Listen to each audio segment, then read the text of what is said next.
همه میدونن. این همه کیان؟ هم کلاسیاش. چیه؟ فکر میکنی حسودیم شده دارم دروغ میگن؟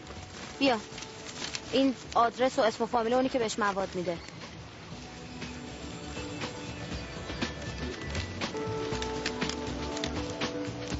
حدیث اگه دروغ گفته باشی. راهنمای قصه پریا. متاسفم خیلی دیر اومدی. جواب بده. چی برم؟ دونم اشتباه کردم. غلط کردم. نه اونی که غلط کرده منم نه تو. دیگه نمیشه خبر. من دست من بلند نمیکرد. تو دیگه بر من مردی. نیومدم دعوا سروین. نمیخوامم نمک رو زخمت بپاشم. تو که بهترین یادگاری ازش داری. حداقل خاطراتشو بذار برای من. بهت نشون میدم به انگیزه است، به اراده است، ولی تو نداری. بهت ثابت میکنم میشه ولی تو نمیداری.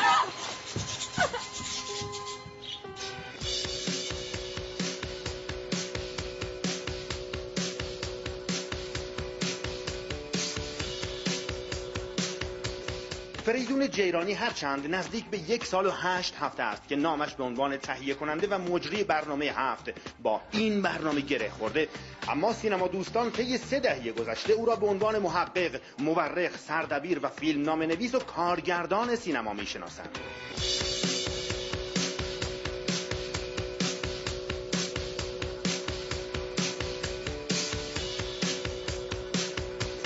جوان مشهدی که با سینمای آزاد سینما را آموخت، با نگارش فیلمنامه فیلم‌هایی چون آفتاب نشین‌ها، سناتور، گل‌های داوودی، زیر بام‌های شهر و نرگس به عنوان یکی از فیلمنامه نویس‌های تأثیرگذار دهه 60 مطرح شد، در همان دهه اولین فیلم خود را با نام صعود ساخت. فیلمی که توفیقی برای جیرانی به همراه سینما هاست. ملودرامی که اعتیاد را دستمایه خود قرار داده و داستان پسری به نام سیاوش مسرور با بازی مصطفی زمانی را روایت می کند که قصد ازدواج با دختر عموی خود حدیث یعنی باران کوثری را دارد، اما در این بین با دختر دیگری به نام سروین فروزش با بازی مهناز افشار روبرو می شود و همین سرنوشت او را دچار تغییر می کند. بیژن امکانیان، آهو خردمند و ستاره اسکندری هم بازیگران دیگری هستند که در این فیلم بازی کردند.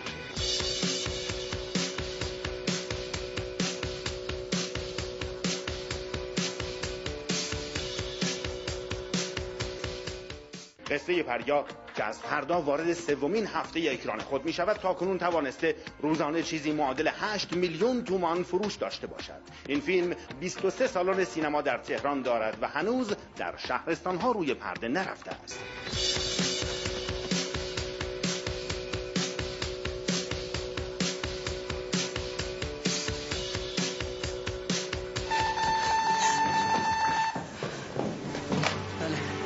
بله چی باید اینجا؟ برگرد خونه! برگرد!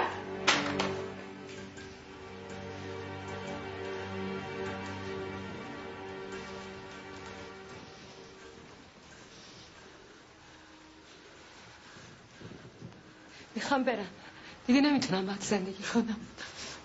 من تازه شدم مثل تو اینجوری بودی که من انتخابت کردم. دیمه یکی بهت احتیاج دارم تنها بذاری. اینقدر خودم خراب و داغونم که به هر کی تکیه میکنم اونم خراب است. روزی 1000 بار میگم که اگه من نبودم سیاوش اینجوری نمیشه. اگه تو نبودی سیاوش اینجوریش نبود. با من زندگیم به خاطر تو باختم. اگه بمونم بیشتر میبازی. به خدا سر به خدا فقط تو برام تو برام سر من موندنم که نتونستم کاری کنم. شاید برم یه چیزایی درست شد. یکی بیاد به سر بزنه، یکی بیاد ببیند. به خدا یه دست آدم نمیاد. هیچ که نمیخواد کمکم کنی، هیچ که تو فکر کردی اگه تو بری کسی به آدم نمیاد. سر اگه تو بری هیچ که سر